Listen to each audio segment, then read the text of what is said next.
High profile ಕೇಸ್ಗಳ ಪಟ್ಟಿಯಲ್ಲಿ ದರ್ಶನ್ ಪ್ರಕರಣವೂ ಕೂಡ ಸೇರ್ಪಡೆಯಾಗುತ್ತಾ ಅನ್ನುವಂತಹ ಪ್ರಶ್ನೆ. ಬಹಳಷ್ಟು ಸಾಕ್ಷ್ಯವನ್ನ ಪೊಲೀಸರು ಈಗಾಗಲೇ ಸಂಗ್ರಹವನ್ನ ಮಾಡಿದ್ದಾರೆ. ಈ ಮಧ್ಯೆ ಎಫ್ಎಸ್ಎಲ್ಗೂ ಕೂಡ ಪೊಲೀಸರು ಒಂದು ಪತ್ರವನ್ನ ಬರೆದಿದ್ದಾರೆ. ಆ ಪತ್ರದಲ್ಲಿ ಏನೆಲ್ಲ ಅಂಶಗಳಿದೆ, ಏನಂತ ಹೇಳಿದ್ದಾರೆ ಅನ್ನೋದರ ಬಗ್ಗೆ ನಿಮಗೆ ಡಿಟೇಲ್ ಆಗಿ ಹೇಳ್ತೀವಿ. ಜೊತೆಗೆ ದರ್ಶನ್ ಬೇಗ ಬಿಡುಗಡೆ ಆಗಲಿ ಈ ಪ್ರಕರಣದಿಂದ ಅಂತ ಅವರ ಕುಟುಂಬ ದೇವರ ಮೊರೆ ಹೋಗಿದೆ. ದರ್ಶನ್ ಅವರನ್ನ ಭೇಟಿ ಮಾಡಿದಂತಹ ಪುತ್ರ ದರ್ಶನ್ಗೆ ಒಂದಷ್ಟು ಬುದ್ಧಿ ಮಾತನ್ನ ಸಹ ಹೇಳಿದ್ದಾರಂತೆ. ಏನ್ ಹೇಳಿದ್ರು, ಅದಕ್ಕೆ ದರ್ಶನ್ ಅವರ ರಿಯಾಕ್ಷನ್ ಏನಾಗಿತ್ತು, ಈ ವರದಿಯಲ್ಲಿ ನೋಡೋಣ. ಹೈ ಪ್ರೊಫೈಲ್ ಕೇಸ್ಗೆ ದರ್ಶನ್ ಪ್ರಕರಣ. ರೇಣುಕಾ ಕೊಲೆ ಕೇಸಲ್ಲಿ ಅತಿ ಹೆಚ್ಚು ಸಾಕ್ಷ್ಯ. ರಾಜ್ಯದಲ್ಲಿ ಭಾರಿ ಸಂಚಲನ ಸೃಷ್ಟಿಸಿರುವ ನಟ ದರ್ಶನ್ ಅಂಡ್ ಗ್ಯಾಂಗ್ನಿಂದ ಚಿತ್ರದುರ್ಗದ ರೇಣುಕಾಸ್ವಾಮಿ ಕೊಲೆ ಪ್ರಕರಣ ರಾಷ್ಟ್ರಮಟ್ಟದಲ್ಲೂ ಗಮನ ಸೆಳೆದಿದೆ. ಇದೀಗ ದೇಶದಲ್ಲಿನ ಹೈ ಪ್ರೊಫೈಲ್ ಕೇಸ್ ಪಟ್ಟಿಗೆ ದರ್ಶನ್ ಕೇಸ್ ಕೂಡ ಎಂಟ್ರಿ ಆಗ್ತಾ ಇದೆ. ರಾಜೀವ್ ಗಾಂಧಿ ಹತ್ಯೆ, ಆರುಷಿ ಕೇಸ್ ಆದ್ಮೇಲೆ ದರ್ಶನ್ ಕೇಸಲ್ಲಿ ಅತಿ ಹೆಚ್ಚು ಸಾಕ್ಷ್ಯ ಲಭ್ಯವಾಗಿದೆ. ನಿತೀಶ್ ಕತಾರ ಪ್ರಕರಣ 567 ಸಾಕ್ಷ್ಯಗಳನ್ನು ಹೊಂದಿತ್ತು. ಇದೀಗ ರೇಣುಕಾ ಕೊಲೆ ಕೇಸಲ್ಲಿ 180ಕ್ಕೂ ಹೆಚ್ಚು ಸಾಕ್ಷ್ಯಗಳು ಕಲೆ ಹಾಕಲಾಗಿದೆ. ದೇಶದ ಹೈ ಪ್ರೊಫೈಲ್ ಕೇಸ್ಗಳಲ್ಲಿ ದರ್ಶನ್ ಕೇಸ್ ಕೂಡ ಈಗ ಸಾಲಿಗೆ ಸೇರಿರುವಂಥದ್ದು. ಯಾಕೆಂದರೆ ಪ್ರಮುಖವಾಗಿ ಎಲ್ಲ ಪ್ರಕರಣಗಳಲ್ಲೂ ಕೂಡ ಸರಿಸುಮಾರು 350, 400, 500 ಈ ರೀತಿಯಲ್ಲಿ ಸಾಕ್ಷ್ಯಗಳನ್ನು ಕಲೆ ಹಾಕಿದ್ದಾರೆ. ಅದೇ ರೀತಿಯಲ್ಲಿ ಕರ್ನಾಟಕದಲ್ಲಿ ನಡೆದಂಥ, ಅದರಲ್ಲೂ ಕೂಡ ಪ್ರಮುಖವಾಗಿ ಬೆಂಗಳೂರಿನಲ್ಲಿ ನಡೆದಂಥ ಹೈ ಪ್ರೊಫೈಲ್ ಕೇಸ್ ಅಂದರೆ ದರ್ಶನ್ ರೇಣುಕಾಸ್ವಾಮಿಯ ಹತ್ಯೆ ಮಾಡಿದಂಥ ಪ್ರಕರಣ. ಈಗಾಗಲೇ ಈ ಪ್ರಕರಣದಲ್ಲಿ 230ಕ್ಕೂ ಹೆಚ್ಚು ಸಾಕ್ಷ್ಯಗಳನ್ನು ಕ್ರೋಢೀಕರಿಸಿಕೊಂಡಿದ್ದಾರೆ. ಜೊತೆಗೆ ಇನ್ನೊಂದಷ್ಟು ಸಾಕ್ಷ್ಯಗಳನ್ನು ಕೂಡ ಈಗ ಕಲೆ ಹಾಕ್ತಾ ಇರುವಂಥ ಒಂದಷ್ಟು ಕೆಲಸಗಳನ್ನು ಪೊಲೀಸರು ಮಾಡ್ತಾ ಇದ್ದಾರೆ. ಅಂದರೆ ದೋಷಾರೋಪ ಪಟ್ಟಿ ಸಲ್ಲಿಕೆ ಮಾಡೋ ಅಷ್ಟರೊಳಗೆ, ಅಂದರೆ ಆ ಸಂದರ್ಭದ ಒಳಗಾಗಿ ಸರಿಸುಮಾರು 250ರಿಂದ 280ಕ್ಕೂ ಹೆಚ್ಚು ಸಾಕ್ಷಿಗಳಾಗುವಂಥ ಸಾಧ್ಯತೆಗಳಿದ್ದಾವೆ. ಈ ಹಿನ್ನೆಲೆಯಲ್ಲಿ ದರ್ಶನ್ ಕೂಡ ಈ ಪ್ರಕರಣದಲ್ಲಿ ಸಿಲುಕಿದ್ದಾರೆ. ಜೊತೆಗೆ ದೋಷಾರೋಪ ಪಟ್ಟಿಯ ಸಂದರ್ಭದಲ್ಲಿ ಈ ಎಲ್ಲಾ ಮಾಹಿತಿಗಳು ಕೂಡ ಬಹಿರಂಗ ಆಗುವಂತದ್ದು. ಎಫ್ಎಸ್ಎಲ್ಗೆ ಪೊಲೀಸರಿಂದ ಪತ್ರ, ಶೀಘ್ರ ರಿಪೋರ್ಟ್ ಕಳಿಸುವಂತೆ ಮನವಿ. ರೇಣುಕಾಸ್ವಾಮಿ ಕೊಲೆ ಪ್ರಕರಣದ ತನಿಖೆಯನ್ನ ಕಾಮಾಕ್ಷಿಪಾಳ್ಯ ಪೊಲೀಸರು ಚುರುಕುಗೊಳಿಸಿದ್ದು, ತನಿಖೆಯಲ್ಲಿ ಯಾವುದೇ ಲೋಪವಾಗದಂತೆ ಇಂಚಿಂಚು ಮಾಹಿತಿ ಪಡೆದು ಕಾನೂನು ತಜ್ಞರು, ಹಿರಿಯ ಅಧಿಕಾರಿಗಳ ಮಾರ್ಗದರ್ಶನದಲ್ಲಿ ತನಿಖೆ ನಡೆಸಿ ಚಾರ್ಜ್ ಶೀಟ್ ಸಲ್ಲಿಕೆಗೆ ಸಿದ್ಧತೆ ಮಾಡಿಕೊಳ್ತಾ ಇದ್ದಾರೆ. ಅವಧಿಗೂ ಮುನ್ನವೇ ದೋಷಾರೋಪ ಪಟ್ಟಿ ಸಲ್ಲಿಸಲು ತಯಾರಿ ಮಾಡಿಕೊಂಡಿದ್ದಾರೆ. ಈ ನಡುವೆ ಹೈದರಾಬಾದ್, ಬೆಂಗಳೂರು ಎಫ್ಎಸ್ಎಲ್ ಅಧಿಕಾರಿಗಳಿಗೆ ಪೊಲೀಸರು ಪತ್ರ ಬರೆದಿದ್ದು ಶೀಘ್ರವೇ ವರದಿ ನೀಡುವಂತೆ ಮನವಿ ಮಾಡಿದ್ದಾರೆ. ರೇಣುಕಾಸ್ವಾಮಿ ಕೊಲೆ ಪ್ರಕರಣದಲ್ಲಿ ಅವಧಿಗೂ ಮೊದಲೇ ಚಾರ್ಜ್ ಶೀಟ್ ಅನ್ನು ಸಲ್ಲಿಕೆ ಮಾಡೋದಕ್ಕೆ ಕಾಮಾಕ್ಷಿಪಾಳ್ಯ ಪೊಲೀಸರು ಸಿದ್ಧತೆಗಳನ್ನು ಮಾಡಿಕೊಳ್ತಿದ್ದಾರೆ.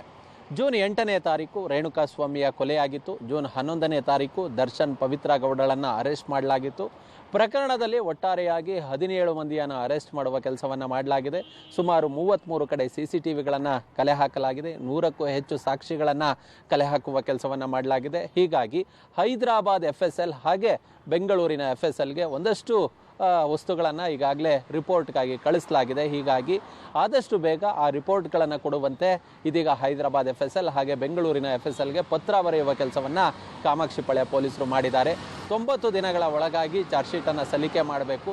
ಹೀಗಾಗಿ ಈ ಪ್ರಕರಣದಲ್ಲಿ ಅವಧಿಗೂ ಮೊದಲೇ ಚಾರ್ಜ್ ಶೀಟನ್ನು ಸಲ್ಲಿಕೆ ಮಾಡಿ ಈ ಒಂದು ಪ್ರಕರಣ ತ್ವರಿತಗತಿಯಲ್ಲಿ ಕೋರ್ಟ್ನಲ್ಲಿ ವಿಚಾರಣೆಗೆ ಬರುವಂತೆ ನೋಡ್ಕೊಳ್ಳೋದಕ್ಕೆ ಪೊಲೀಸರು ಇದೀಗ ಸಿದ್ಧತೆಗಳನ್ನು ಮಾಡ್ಕೊಳ್ತಿದ್ದಾರೆ. ಒಳ್ಳೆಯವರ ಸಹವಾಸ ಮಾಡಪ್ಪ. ದರ್ಶನ್ಗೆ ಮಗನ ಬುದ್ಧಿವಾದ, ಪುತ್ರನ ಮಾತು ಕೇಳಿ ದಾಸ ಭಾವುಕ. ಮರ್ಡರ್ ಕೇಸ್ನಲ್ಲಿ ಪರಪ್ಪನ ಅಗ್ರಹಾರ ಜೈಲು ಸೇರಿರುವ ನಟ ದರ್ಶನ್ಗೆ ಮಗ ಬುದ್ಧಿವಾದ ಹೇಳಿದ್ದಾನೆ. ಅಪ್ಪ, ಫ್ರೆಂಡ್ಸ್ ಯಾವಾಗಲೂ ಒಳ್ಳೆಯವರಿರಬೇಕು. ನಿನ್ನ ಜೊತೆಯಲ್ಲಿರುವ ಫ್ರೆಂಡ್ಸ್ ಯಾರೂ ಸರಿಯಿಲ್ಲ. ಅವರ ಸಹವಾಸವನ್ನ ಬಿಟ್ಟುಬಿಡು. ಅವರಿಂದಾಗಿ ನೀನು ಇವತ್ತು ಜೈಲು ಸೇರುವಂತಾಯ್ತು. ಡ್ರೈವರ್ ಲಕ್ಷ್ಮಣ್ ಒಬ್ಬರೇ ಸಾಕು, ಇನ್ಯಾರೂ ಬೇಡ. ಜೈಲಿಂದ ಹೊರಬಂದ ಬಳಿಕ ಒಳ್ಳೆಯ ಸ್ನೇಹಿತರ ಸಹವಾಸ ಮಾಡಬೇಕು ಅಂತ ತಂದೆ ದರ್ಶನ್ಗೆ ಪುತ್ರ ಬುದ್ಧಿಮಾತು ಹೇಳಿದ್ದಾನೆ. ನೀನು ಜೈಲಲ್ಲಿರೋದು ನನಗೆ ನೋಡೋದಕ್ಕಾಗ್ತಾ ಇಲ್ಲ. ನಿನಗೆ ಕಾಲ್ ಮಾಡಬೇಕು ಅಂದ್ರೂ ಸಾಧ್ಯವಾಗ್ತಾ ಇಲ್ಲ. ನೋಡೋದಕ್ಕೆ ಬರಬೇಕು ಅಂದರೆ 1 ವಾರ ಕಾಯಬೇಕು. ನಾನು ಯಾರ ಜೊತೆ ಕಿತ್ತಾಡ್ಲಿ ಅಂತ ಮಗನಿಂದ ಪ್ರೀತಿಯ ಮಾತುಗಳು ಬಂದಿವೆ. ಮಗನ ಈ ಮಾತು ಕೇಳಿ ದರ್ಶನ್ ಭಾವುಕರಾಗಿದ್ದಾರಂತೆ. ಕೊಲೆ ಪ್ರಕರಣದಲ್ಲಿ ದರ್ಶನ್ ಈಗಾಗಲೇ ಜೈಲು ಸೇರಿದ್ದಾರೆ. ಇನ್ನು ದರ್ಶನ್ಗೆ ಮಗ ಬುದ್ಧಿ ಮಾತನ್ನು ಹೇಳಿರುವಂಥದ್ದು, ಅಪ್ಪ, ನಿನ್ನ ಜೊತೆ ಇರುವಂಥ ಸ್ನೇಹಿತರು ಯಾರೂ ಸರಿ ಇಲ್ಲ. ಸ್ನೇಹಿತರಂದರೆ ಒಳ್ಳೆಯವರು ಇರಬೇಕು. ಆದರೆ ಎಲ್ಲ ಒಂದು ಕಡೆಗೆ ಇವತ್ತು ಸ್ನೇಹಿತರಿಂದಲೇ ನೀನು ಜೈಲು ಪಾಲಾಗಿದ್ದೀಯಾ. ಹಾಗಾಗಿ ಸ್ನೇಹಿತರ ಸಹವಾಸ ಬಿಟ್ಬಿಡು. ಡ್ರೈವರ್ ಅಂಕಲ್ ಲಕ್ಷ್ಮಣ್ ಒಬ್ಬರಿದ್ದರೆ ಸಾಕು, ಇನ್ಯಾರೂ ಸಹ ಬೇಡ. ನಾನು ನಿನ್ನ ಜೊತೆಲಿ ಫೋನಲ್ಲಿ ಮಾತಾಡೋಕ್ಕೂ ಸಹ ಆಗ್ತಾಯಿಲ್ಲ. ಕಳೆದ 2 ವಾರದಿಂದಲೂ ಸಹ ಫೋನಲ್ಲಿ ಮಾತಾಡೋಕ್ಕೆ ಪ್ರಯತ್ನ ಮಾಡ್ತಿದ್ದೀನಿ. ಆದರೆ ಫೋನ್ಗೆ ನೀನು ಸಿಗ್ತಾ ಇಲ್ಲ. ನೀನು ಆದಷ್ಟು ಬೇಗ ನನ್ನ ಜೊತೆಲಿ ಜೈಲಿಂದ ಆಚೆ ಬಂದು ನನ್ನ ಜೊತೆಲಿ ಆಟ ಆಡೋದಕ್ಕೆ ಸಿಗ್ತೀಯಾ ಅನ್ನೋ ಒಂದು ಮಾತನ್ನು ಹೇಳಿರುವಂಥದ್ದು. ಜೊತೆಗೆ ಎಲ್ಲ ಒಂದು ಕಡೆಗೆ ತಂದೆ ಮಿಸ್ ಮಾಡ್ಕೊಳ್ತಾ ಇರುವಂತಹ ಮಗ ಇವತ್ತು ತಂದೆಗೆ ಬುದ್ಧಿವಾದವನ್ನು ಹೇಳ್ತಾ ಇದ್ದಾರೆ. ಮತ್ತೊಂದು, ಈಗಾಗಲೇ ಜೈಲಿನಲ್ಲಿ ಇರೋದ್ರಿಂದ ವಾರಕ್ಕೆ 2 ದಿನ ಭೇಟಿಗೆ ಅಷ್ಟೇ ಅವಕಾಶ ಇದೆ. ಹಾಗಾಗಿ ಇವತ್ತು ಎಲ್ಲ ಒಂದು ಕಡೆಗೆ ಸ್ನೇಹಿತರ ಸಹವಾಸ ಮಾಡಿ ಇವತ್ತು ನೀನು ಜೈಲಲ್ಲಿದೆಯಾ, ಆದಷ್ಟು ಬೇಗ ಹೊರಗಡೆ ಬರಬೇಕು ಅನ್ನೋ ಒಂದು ಮಾತನ್ನ, ಬುದ್ಧಿ ಮಾತನ್ನ ಮಗ ಹೇಳಿರ್ತಕ್ಕದ್ದು. ದರ್ಶನ್ಗಾಗಿ ದೇವರ ಮೊರೆ, ವಿಜಯಲಕ್ಷ್ಮಿ ದೇಗುಲ ಯಾತ್ರೆ. ಇನ್ನು ಸೆರೆಮನೆಯಿಂದ ದರ್ಶನ್ ಅವರನ್ನ ಹೊರತರೋದಕ್ಕೆ ಅವರ ಕುಟುಂಬ ಇನ್ನಿಲ್ಲದ ಕಸರತ್ತು ಮಾಡ್ತಾ ಇದ್ದು, ಕಾನೂನಾತ್ಮಕವಾಗಿಯೂ ಹೋರಾಟಕ್ಕೆ ಇಳಿದಿದೆ. ದರ್ಶನ್ ಬಿಡುಗಡೆಗೆ ಇಡೀ ಕುಟುಂಬವೇ ದೇವರ ಮೊರೆ ಹೋಗಿದೆ.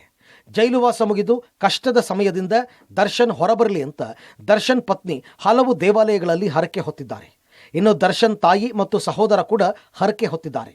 ಹಲವು ದೇವಸ್ಥಾನಗಳಲ್ಲಿ ಹರಕೆ ಕಟ್ಟಿಕೊಂಡಿದ್ದು, ರಿಲೀಸ್ ಆದ ಬಳಿಕ ದರ್ಶನ್ ಸಮೇತ ಸನ್ನಿಧಿಗೆ ಬಂದು ಹರಕೆ ತೀರಿಸೋದಾಗಿ ಕೋರಿಕೊಂಡಿದ್ದಾರೆ. ಮೊನ್ನೆ ಜೈಲಲ್ಲಿ ದರ್ಶನ್ ಭೇಟಿ ವೇಳೆ ಪತ್ನಿ ವಿಜಯಲಕ್ಷ್ಮಿ ಚಾಮುಂಡೇಶ್ವರಿ ಪ್ರಸಾದವನ್ನ ನೀಡಿದ್ರು. ಈ ವೇಳೆ ಚಪ್ಪಲಿ ಬಿಟ್ಟು ದರ್ಶನ್ ವಿನಮ್ರವಾಗಿ ಪ್ರಸಾದವನ್ನ ಸ್ವೀಕರಿಸಿದರು. ದರ್ಶನ್ ಆದಷ್ಟು ಬೇಗ ಕಷ್ಟ ಕಾರ್ಪಣ್ಯದ ದಿನಗಳನ್ನು ಕಳೆದು ಜೈಲಿನಿಂದ ಹೊರಬರುವಂತಾಗಲಿ, ಹೀಗಂತ ದರ್ಶನ್ ಕುಟುಂಬಸ್ಥರು ರಾಜ್ಯದ ಹಲವು ದೇವಸ್ಥಾನಗಳಲ್ಲಿ ಹರಕೆಯನ್ನ ಕಟ್ಕೊಂಡಿದ್ದಾರೆ. ದರ್ಶನ್ ಪತ್ನಿ ಹಾಗೆ ದರ್ಶನ್ ತಾಯಿ, ದರ್ಶನ್ ಸಹೋದರ ರಾಜ್ಯದ ಹಲವು ದೇವಸ್ಥಾನಗಳಲ್ಲಿ ದರ್ಶನ್ ಆದಷ್ಟು ಬೇಗ ಜೈಲಿನಿಂದ ಬಿಡುಗಡೆಯಾಗಲಿ, ದರ್ಶನ್ರನ್ನ ಕರೆತಂದು ನಿನ್ನ ಬಳಿ ಪೂಜೆಯನ್ನ ಮಾಡಿಸೋದಾಗಿ ದರ್ಶನ್ ಪತ್ನಿ, ತಾಯಿ ಹಾಗೆ ಸಹೋದರ ಹರಕೆಯನ್ನು ಸಹ ಕಟ್ಟಿಕೊಂಡಿದ್ದಾರೆ. ಇನ್ನು ಜೈಲಿಗೆ ಭೇಟಿ ನೀಡಿದಂತಹ ವೇಳೆ ತಾಯಿ ಚಾಮುಂಡೇಶ್ವರಿ ಪ್ರಸಾದವನ್ನು ದರ್ಶನ್ ಪತ್ನಿ ದರ್ಶನ್ಗೆ ನೀಡಿದಂತಹ ಸಂದರ್ಭದಲ್ಲಿ ಚಪ್ಪಲಿಯನ್ನು ಬಿಟ್ಟು ವಿನಮ್ರವಾಗಿ ಪ್ರಸಾದವನ್ನು ಸ್ವೀಕಾರ ಮಾಡಿದ್ದಾರೆ. ಕ್ಯಾಮ್ರಾ ಪರ್ಸನ್ ಅಕ್ಷಯ್ ಜೊತೆ ನರಸಿಂಹಮೂರ್ತಿ, ಪಬ್ಲಿಕ್ ಟಿವಿ.